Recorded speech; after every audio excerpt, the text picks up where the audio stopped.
Voilà, depuis 15 jours, il y a à peu près eu, allez, je dirais pas loin d'une vingtaine de baptêmes du Saint-Esprit. C'est merveilleux. Et ce soir, j'aimerais aborder le Saint-Esprit. Qui est le Saint-Esprit? Pourquoi être baptisé du Saint-Esprit? Et finalement, pourquoi le Saint-Esprit en fait? Et je vais commencer par dire qui est le Saint-Esprit. Alors, le Saint-Esprit, on peut entendre que c'est une puissance, euh, que c'est la troisième personne de la Trinité. Je n'aime pas du tout ces définitions. La Bible dit que le Saint-Esprit est une personne. C'est une personne et c'est l'Esprit de Jésus. Et on peut le lire dans l'Évangile de Jean au chapitre 15 et au verset 26. Jean 15, verset 26.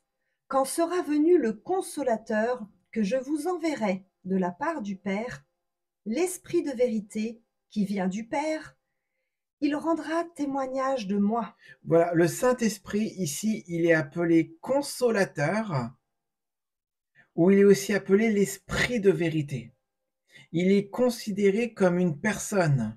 On peut le voir dans d'autres passages de la Bible où il est considéré comme une personne. Et pourquoi est-ce qu'il est appelé consolateur? Il n'est pas appelé tout-puissant, il est appelé consolateur. Comprenons bien qu'il est appelé consolateur parce que Dieu, il nous a conçus, il a conçu notre esprit. La Bible explique que Dieu a conçu notre esprit avant même la fondation du monde, avant même qu'il y ait une terre, qui est des étoiles, des planètes. Dieu nous a conçus dans son amour. Nous avons été créés là-bas.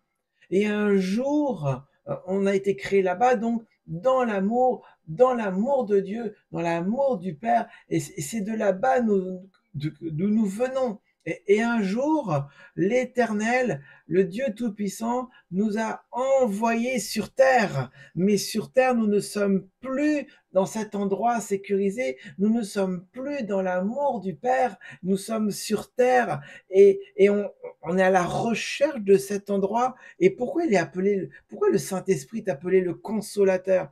Parce que quand on est sur terre et qu'on est à la recherche de cet endroit d'où nous venons, le Saint-Esprit, il vient nous consoler pas de cette perte, mais nous consoler du fait que on n'est plus dans l'amour du Père. On n'est plus dans l'amour de Dieu, on n'est plus dans cet endroit. Et il vient nous consoler du fait qu'on n'y soit plus. Et il vient aussi nous encourager, nous fortifier et nous montrer le chemin pour y retourner. C'est pour ça qu'il est appelé consolateur. Alors, les Saint-Esprit, c'est une personne, mais c'est pas n'importe quelle personne. La Bible précise que c'est l'Esprit de Jésus. On peut le voir dans Actes, dans le livre des Actes, au chapitre 16 et au verset 17. Acte 16 au verset 7. 7. Arrivé près de la Mysie, il se disposait à entrer en Bithynie. Mais l'Esprit de Jésus ne le leur permit pas. Vous voyez ici, il est écrit l'Esprit de Jésus. Alors, ce qu'il faut faire attention dans la Bible, dans nos Bibles, c'est que le mot esprit, il peut avoir un E majuscule ou il peut avoir un E minuscule. Là, c'est un Quand majuscule. c'est un E majuscule, on parle du Saint-Esprit, de l'Esprit de Dieu. Le Saint-Esprit, c'est l'Esprit de Jésus. Et Jésus, il est dans le Père. Et le Père, il est dans Jésus. Et le Saint-Esprit, c'est l'Esprit de Jésus. Le Père, le Fils et le Saint-Esprit sont un. Ils sont trois en un, comme les shampoings, les après-shampoings, trois en un. Ils sont trois en un. C'est le même. C'est le Dieu unique. Et je disais que oui, c'est l'Esprit de Jésus. Alors, on va essayer de comprendre quelque chose. Quelque chose euh, on va essayer de comprendre. Pourquoi est-ce qu'il a appelé une personne? Parce que ce qu'il faut comprendre, c'est que Dieu, il est partout. Il n'a pas une forme. On ne peut pas dire qu'il ressemble à quelque chose. Non, Dieu, il est partout. Le Saint-Esprit, il est partout. C'est pour ça qu'il est écrit dans les commandements que tu ne feras pas d'image, pas de représentation de Dieu. d'ailleurs, ni d'aucune, ni de quoi que ce soit qui se trouve dans le ciel, mais tu ne feras pas de représentation de Dieu parce que Dieu, il n'a pas de forme puisqu'il est partout. Donc on ne peut pas dire que Dieu est une personne et pourtant le Saint-Esprit est comparé à une personne. Alors on va essayer de comprendre un peu cette subtilité. Ce qu'il faut voir, c'est que quand on lit la Bible, qu'on lit la parole de Dieu, et à nouveau, je vous encourage à lire la parole de Dieu. Vous savez, on a quand même beaucoup d'entretiens par semaine. On parle avec beaucoup de chrétiens. Et c'est assez, je vais dire le mot inquiétant. Inquiétant de voir le nombre qui ne lisent pas la parole de Dieu. C'est indispensable de lire la Bible. Vous ne pouvez pas grandir, vous ne pouvez pas nourrir votre esprit si vous ne lisez pas la parole de Dieu. Lisez la parole de Dieu, ne serait-ce qu'un verset chaque jour. Méditez la parole de Dieu. La parole de Dieu est une nourriture. Vous vous rendez compte qu'il y a eu des personnes qui se sont battues, qui ont été tués, qui ont été persécutés pour avoir diffusé la parole de Dieu. Et aujourd'hui encore, on peut en parler. En Chine, il y a des gens qui risquent leur vie tous les jours pour diffuser la parole de Dieu. Et nous, on a l'accès gratuit, mais nous ne la lisons pas. En Afrique aussi. Aujourd'hui, avec Internet, ça se répand plus facilement. Mais même si Internet, ça se répand facilement, lisons la parole de Dieu. Alors je reprends où j'en étais. On dit que le Saint-Esprit est une personne. Dans le Saint-Esprit, c'est Dieu. Mais Dieu, c'est pas une personne. Dieu, il est partout. Il n'a pas la forme d'une personne. Mais dans la parole de Dieu, il est inscrit quelque chose. Il est dit, on peut lire à certains endroits, on parle de la bouche de l'Éternel. Mais l'Éternel n'a pas de bouche. On parle des yeux de l'Éternel. Mais l'Éternel n'a pas d'yeux. On parle des mains de l'Éternel. Mais l'Éternel, il n'a pas de main. Il est partout. Pourquoi est-ce qu'on parle de ces choses-là? On personnifie l'Éternel, non pas pour le rendre comme une personne, mais pour nous faire comprendre qu'il agit, pour nous faire comprendre comment est-ce qu'il agit, comment est-ce qu'il fonctionne. Il voit, il entend, il parle, mais ce n'est pas une personne, mais il y a quelque chose qui peut faire aussi Dieu. C'est qu'il peut être comme une personne vis-à-vis de toi, comme une personne vis-à-vis de toi pour avoir une relation comme avec une personne. Quand tu as une relation avec un ami, avec une amie, avec ta femme, avec ton mari, avec tes enfants, avec tes parents, lorsqu'il y a quelqu'un en face de toi avec qui tu as une relation avec une personne. Dieu, toi aussi, tu peux avoir une relation avec Dieu, avec le Saint-Esprit. Et le Saint-Esprit le compare avec une personne, parce que la relation que tu peux avoir avec lui, c'est exactement la même relation que tu peux avoir avec une personne. Le Saint-Esprit est une personne pour que tu aies une relation avec lui. Le Saint-Esprit, c'est la promesse. Il est dit dans la Bible que Dieu a une promesse. Dieu a un cadeau pour nous en attendant que l'on soit enlevé et que l'on rentre pleinement dans l'héritage. Ce cadeau, c'est le Saint-Esprit en nous, c'est Emmanuel, Dieu avec nous. Le Saint-Esprit en nous, c'est un cadeau, c'est une grâce.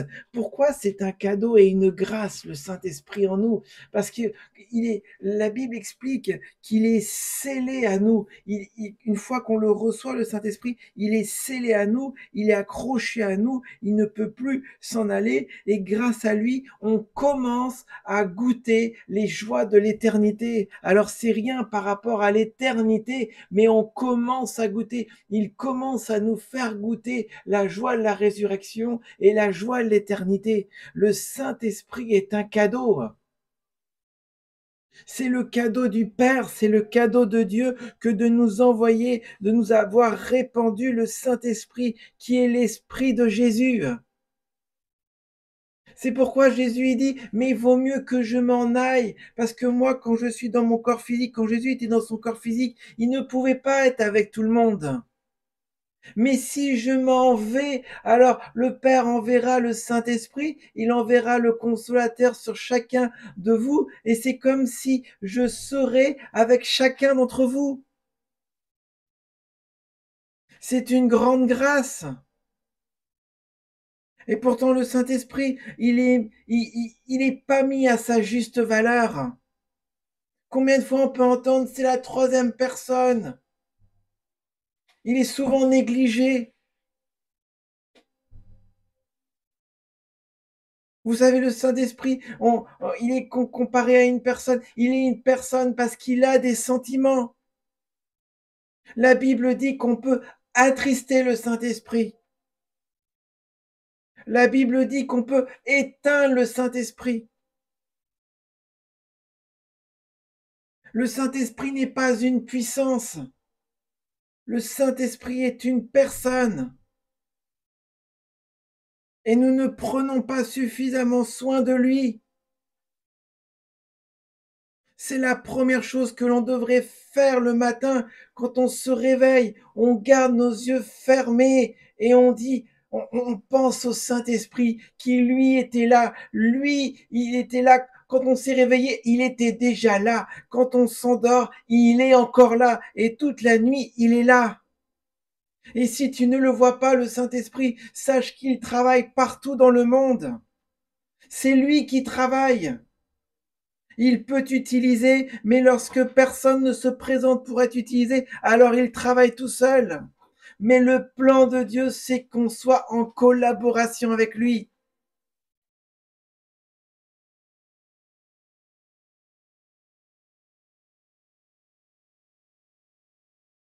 Quand on se réveille, bonjour Saint-Esprit. On va pas lui demander s'il a bien dormi, il ne dort pas. Mais c'est une personne. C'est une promesse, c'est un don, c'est un cadeau. En fait, après le sacrifice de Jésus, il ne pouvait pas nous faire d'autres cadeaux que le Saint-Esprit. C'est son esprit à lui. On va lire dans Actes au chapitre 2, le verset 38. Regardez ce qui est marqué. Pierre leur dit, repentez-vous et que chacun de vous soit baptisé au nom de Jésus-Christ pour le pardon de vos péchés, et vous recevrez le don du Saint-Esprit. Car la promesse est pour vous, pour vos enfants, et pour tous ceux qui sont au loin, en aussi grand nombre que le Seigneur notre Dieu les appellera. Vous voyez, le Saint-Esprit, c'est la promesse. Il est pour tous. Moi, j'ai beaucoup de joie. Depuis en 15 jours, on a pu prier pour, je pense, ouais, pas loin de 20 baptêmes du Saint-Esprit. On en parlera tout à l'heure. Peut-être que certains d'entre vous, vous n'avez pas été baptisés du Saint-Esprit. Restez jusqu'à la fin. Ne repartez pas sans. C'est le plus beau de tous les cadeaux. Alors, mais qui c'est le Saint-Esprit? On va les voir dans le premier passage de la Bible, dans le premier chapitre de la Bible. Genèse au chapitre 1 et au verset 2. Qui c'est le Saint-Esprit? Comment il agit? Qu'est-ce qu'il est? La terre était informe et vide. Il y avait des ténèbres à la surface de l'abîme. Et l'Esprit de Dieu, avec un grand E, l'Esprit de Dieu se mouvait au-dessus des eaux. Vous voyez, l'Esprit de Dieu se mouvait au-dessus des eaux.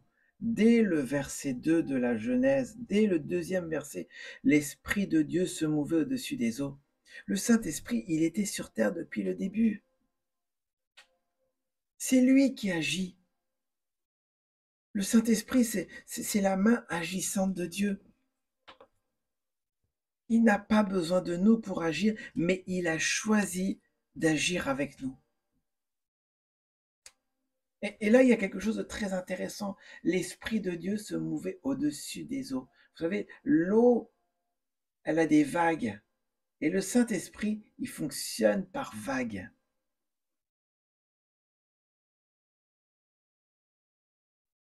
On va aller voir Actes au chapitre 1, verset 8.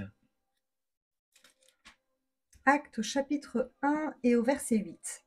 Mais vous recevrez une puissance, le Saint-Esprit survenant sur vous, et vous serez mes témoins à Jérusalem, dans toute la Judée, dans la Samarie et jusqu'aux extrémités de la terre. Là,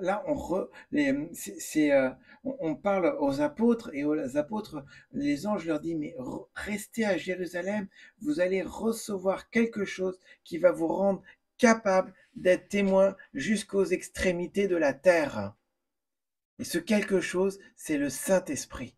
En fait, c'est le Saint-Esprit qui nous rend capables. C'est lui qui nous rend capables de manifester le royaume de Dieu.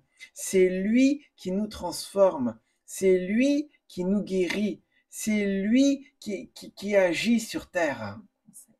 C'est lui qui nous conseille. C'est lui qui nous conduit. C'est lui qui nous console. C'est lui. Oh oui. C'est lui voilà, c'est lui qui agit au quotidien, au jour le jour, à côté de toi. C'est pour ça que tu as tant besoin du Saint-Esprit. Dans certains passages de la Bible, il est marqué que c'est lui qui va t'enseigner, c'est lui qui va te révéler, c'est lui qui va t'expliquer qui est Jésus, c'est lui qui va te convaincre, c'est lui qui va te convaincre de péché, de justice et de jugement. C'est lui qui va te conduire. On peut lire dans Galates, Galates au chapitre 5. Galates au chapitre 5 et au verset 18. Galates 5, verset 18. Si vous êtes conduits par l'Esprit, vous n'êtes point sous la loi. Voilà, si vous êtes conduits par le Saint-Esprit, le Saint-Esprit est un conducteur. Si nous sommes conduits par le Saint-Esprit.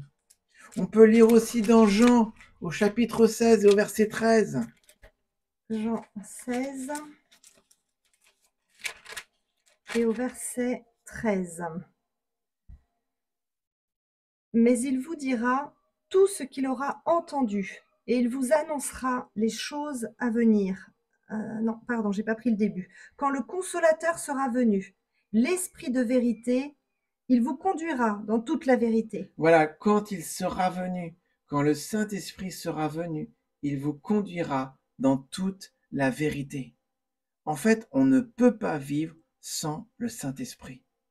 C'est lui qui conduit, c'est lui qui guide, c'est lui qui console, c'est lui qui guérit, c'est lui qui agit dans ton quotidien. C'est lui qui va te transformer.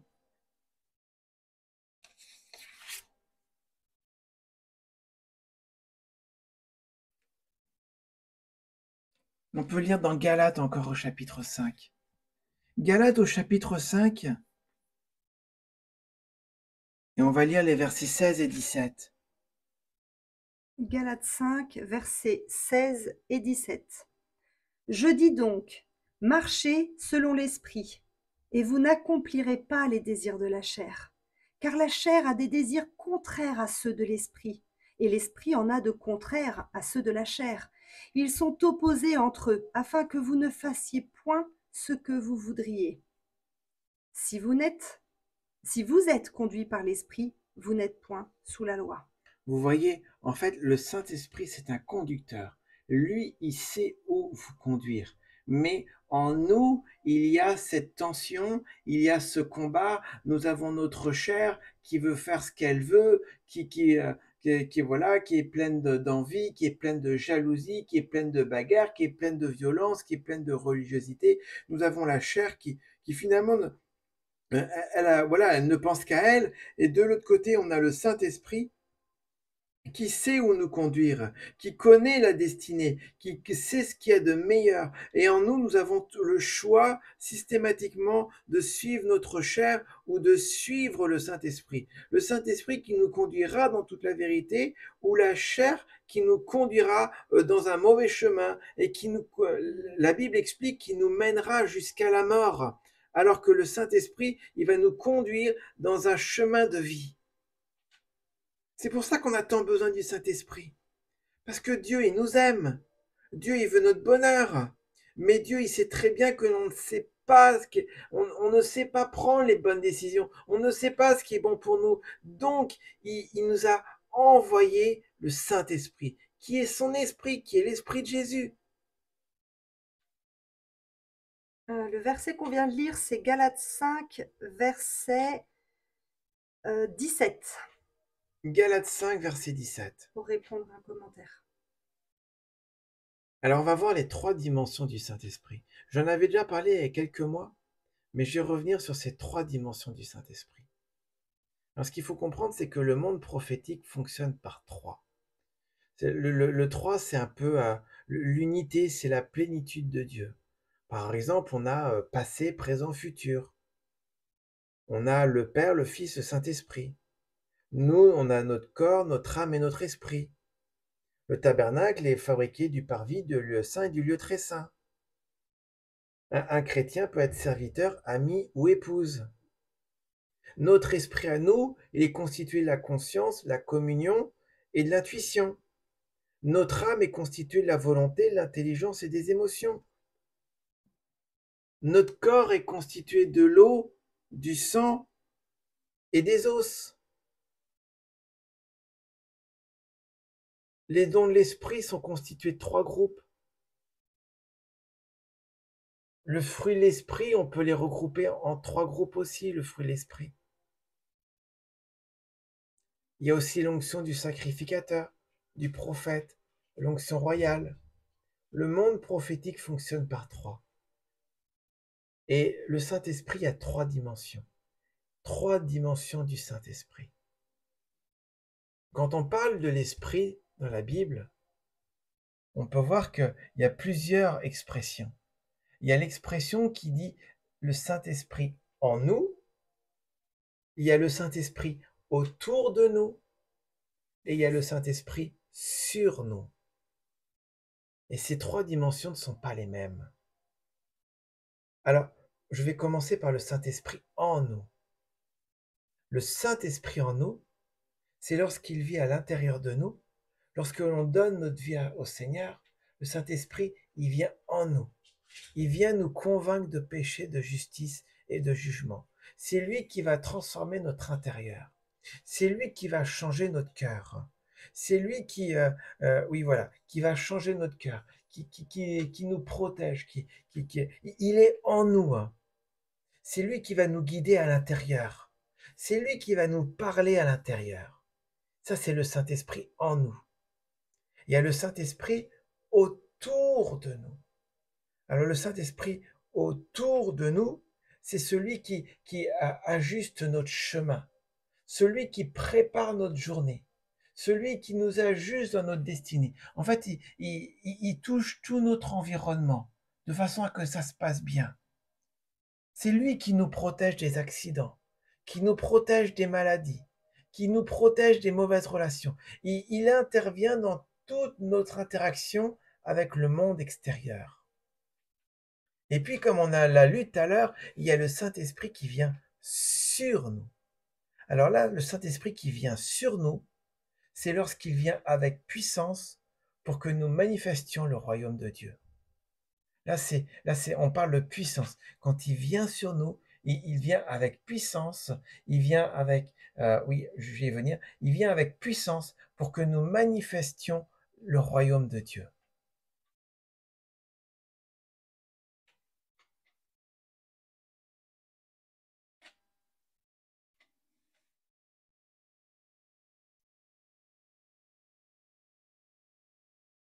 Ce qu'il faut comprendre, parce que on me pose souvent la question, l'onction et le Saint-Esprit. Ce n'est pas la même chose. Le Saint-Esprit, c'est l'Esprit de Jésus, c'est une personne. Le Saint-Esprit vit en toi. L'onction, c'est, si on peut donner une définition simple, c'est une part de la puissance de Dieu que le Saint-Esprit prend et dépose sur toi. Ça, c'est l'onction. C'est une part de puissance que le Saint-Esprit prend et dépose sur toi afin que tu manifestes le royaume de Dieu, afin que tu aies la force dans ton témoignage, afin que tu puisses guérir les malades, afin que tu puisses chasser les mauvais esprits, afin que que tu manifestes le royaume de Dieu. L'onction est une part de puissance. C'est le Saint-Esprit qui prend cette puissance et qui la dépose sur toi. Alors c'est là où c'est subtil, parce que la puissance, la puissance est un poids, la puissance est c'est comme un peu une énergie, et j'avais déjà expliqué, mais je vais réexpliquer. Ce qu'il faut on va faire l'analogie avec la matière. La matière est constituée d'atomes. Alors les atomes, ce sont des toutes petites boules, voilà, des toutes petites boules. Et ce qu'il faut comprendre, c'est que l'énergie à l'intérieur d'un atome est aussi grande que l'énergie dans tout l'univers. Ce qui fait que l'énergie qui presse l'atome ne va pas s'effondrer sur lui-même parce qu'il y a autant d'énergie à l'intérieur. D'accord? Ça, c'est au niveau matériel. Maintenant, au niveau spirituel, toi, tu as le Saint-Esprit en toi et ton cœur est il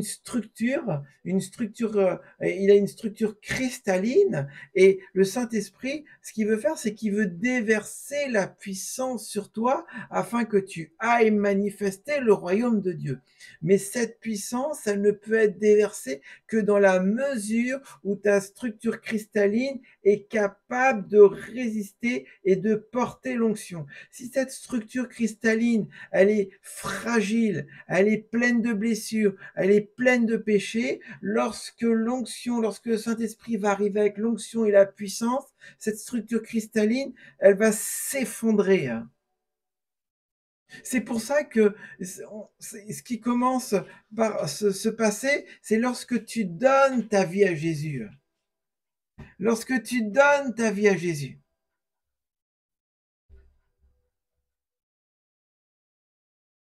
Lorsque tu donnes ta vie à Jésus, le Saint-Esprit, il vient en toi. Il vient dans ton cœur. Et là, il commence à rebâtir ton cœur, à guérir toutes ces blessures émotionnelles, toutes ces blessures, toutes ces blessures émotionnelles, les trahisons, les rejets. Il vient nettoyer ton cœur de toutes les impuretés, de toutes les mauvaises pensées. Et une fois que ton cœur il est solide,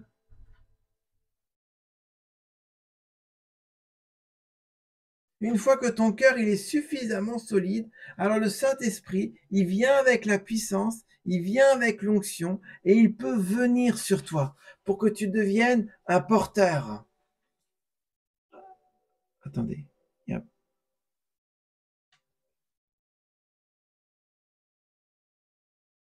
Attendez, il y a un petit problème sur TikTok.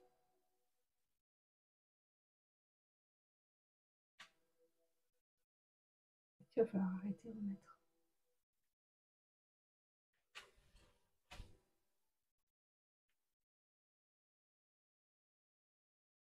Je reprends où on en était. En fait, lorsque tu donnes ta vie au Seigneur, le Saint-Esprit, il vient dans ton cœur. Ce qui va se passer, c'est que le premier miracle qui va se passer, c'est que le Saint-Esprit va venir en toi. Et entre la parole de Dieu et le Saint-Esprit, il va y avoir un miracle, c'est qu'il va renouveler ton esprit pour te donner un esprit nouveau. C'est ce qu'on appelle la nouvelle naissance. Mais après ton cœur, qu'est-ce qu'il va faire? C'est qu'il va commencer par le guérir de toutes ses blessures, le guérir de toutes ses amertumes, de tous ses rejets, de toutes les trahisons, de toutes les frustrations.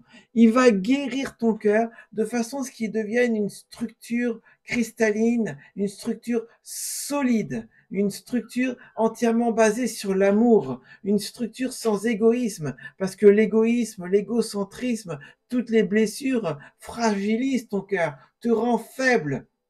Et lorsque ton cœur est suffisamment fort, alors il vient avec le Saint-Esprit, vient avec la puissance et il la répand sur toi parce que tu es devenu un vase d'honneur. Il la répand sur toi de façon à ce que tu puisses porter cette puissance et la répandre autour de toi et manifester le royaume de Dieu autour de toi. Mais tu ne peux pas recevoir la puissance comme ça tant que ton cœur n'a pas été transformé.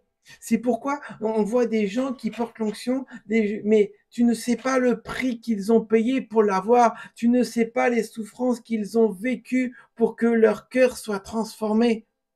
Tu ne peux pas porter la puissance de Dieu, tu ne peux pas porter l'onction, tu ne peux pas être un vase d'honneur si auparavant le Saint-Esprit n'a pas fait un travail dans ton cœur pour te transformer, pour te guérir. Et ça, c'est le Saint-Esprit qui est sur nous. Alors, il y a le Saint-Esprit qui est en nous, il y a le Saint-Esprit qui est autour de nous, et il y a le Saint-Esprit qui est sur nous. Et vous savez, il y a deux baptêmes. Lorsque l'on donne notre vie à Jésus, on reçoit le Saint-Esprit. Et on peut se faire baptiser d'eau, c'est un engagement. On prend un engagement de suivre Jésus. On prend un engagement d'avoir une bonne conscience devant Dieu, une bonne conscience dans notre comportement. Mais il y a un deuxième baptême qui s'appelle le baptême du Saint-Esprit. Et le baptême du Saint-Esprit, dans le baptême d'eau, on est immergé dans l'eau. Dans le baptême du Saint-Esprit, nous sommes immergés dans le Saint-Esprit. Et qu'est-ce qui se passe lorsque nous sommes immergés dans le Saint-Esprit? Nous avons une petite part de la puissance du Saint-Esprit qui vient sur nous. Et on commence à porter une petite part de la puissance du Saint-Esprit. Et après, au fur et à mesure de ta marche, au fur et à mesure de ton chemin, au fur et à mesure que tu t'approches du Seigneur, que ta relation avec le Saint-Esprit augmente, alors la puissance, alors l'onction sur ta vie augmente.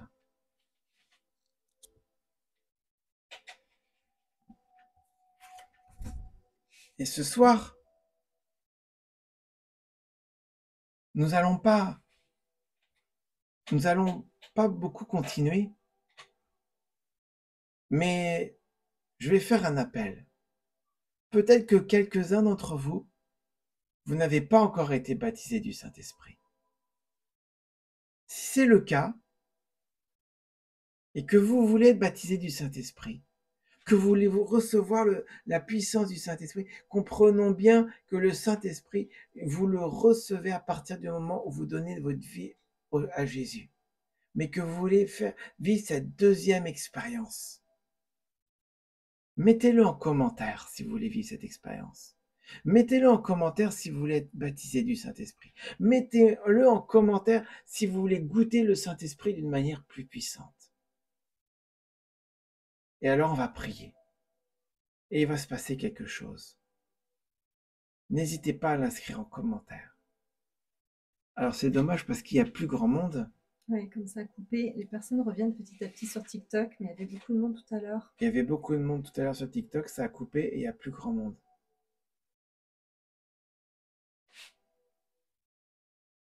Hier, et il y a quelques jours, il y a plusieurs personnes qui ont reçu le baptême du Saint-Esprit.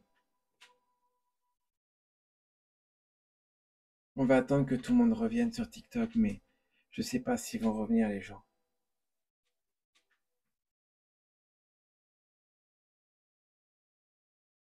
Le Saint-Esprit est vraiment la promesse de Jésus. Une promesse pour vous.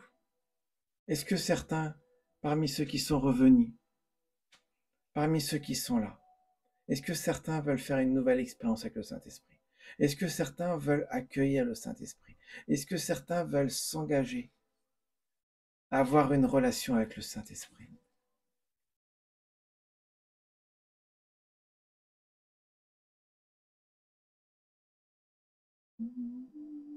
Si c'est le cas, alors je vous invite à faire cette prière. Et après, on priera pour vous.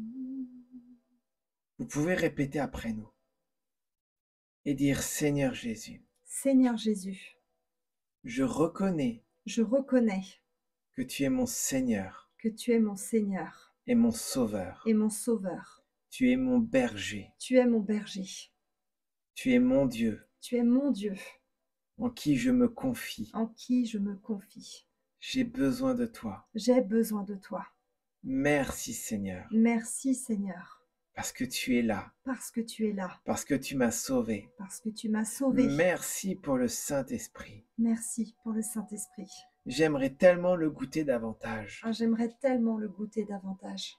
J'aimerais tellement le considérer comme une personne. J'aimerais tellement le considérer comme une personne. J'aimerais savoir qui tu es, Saint-Esprit. J'aimerais savoir qui tu es, Saint-Esprit. Je veux te rencontrer, Saint-Esprit. Je veux te rencontrer, Saint-Esprit. Je veux savoir comment tu fonctionnes. Je veux savoir comment tu fonctionnes. Je veux savoir comment t'aimer. Je veux savoir comment t'aimer. Apprends-moi à te parler. Apprends-moi à te parler. Apprends-moi à te chérir. Apprends-moi à te chérir. Apprends-moi à t'aimer, Saint-Esprit. Apprends-moi à t'aimer, Saint-Esprit. J'ai besoin de toi. J'ai besoin de toi. J'ai besoin que tu m'aimes. J'ai besoin que tu m'aimes. J'ai besoin que tu me guides. J'ai besoin que tu me guides. J'ai besoin d'être en collaboration avec toi. J'ai besoin d'être en collaboration avec toi. Je veux faire de toi mon meilleur ami. Je veux faire de toi mon meilleur ami. Merci. Merci. Merci Saint-Esprit. Merci, Saint-Esprit. Amen. Amen.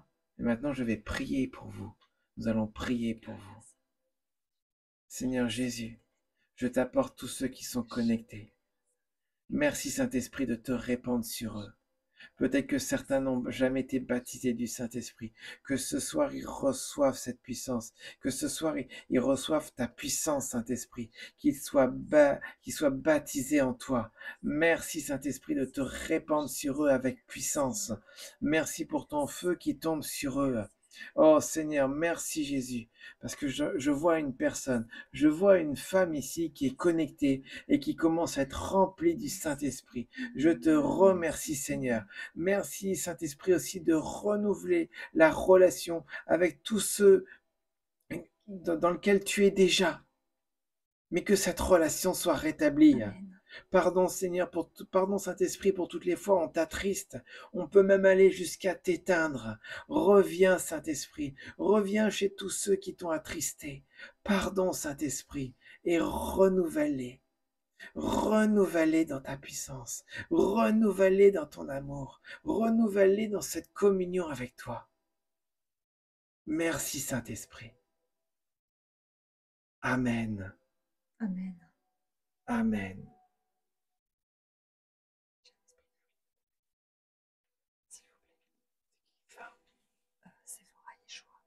Séphora, on va prier pour vous, Séphora. Séphora Yeshua. Seigneur, je t'apporte cette femme entre tes mains. Merci pour Séphora. Merci parce qu'elle t'a donné sa vie. Je veux vraiment chasser la folie, la confusion et la mort qui est autour d'elle maintenant, au nom puissant de Jésus-Christ. Je chasse la confusion, la mort et la folie autour d'elle maintenant, au nom puissant de Jésus-Christ. Je coupe tous les liens générationnels. Merci Saint-Esprit pour ta puissance qui tombe sur elle. Merci Saint-Esprit d'envoyer ton feu sur elle et de couper tous les liens générationnels sur sa vie. Je renouvelle, je restaure son cerveau. Tu vois tous les neurones qui ont été blessés. Tu vois cette fissure qu'il y a dans son cerveau, cette fissure qu'il y a dans son esprit. Ce soir, nous guérissons cet esprit. Ce soir, cet esprit est guéri. Maintenant, au nom de Jésus-Christ, on le recoue cet esprit. Il est totalement guéri. Et la folie, la confusion, la mémoire, la décision, les lobes temporaux sont totalement restaurés au nom de Jésus. Merci Seigneur pour Séphora. On veut vraiment la bénir. Amen. Amen.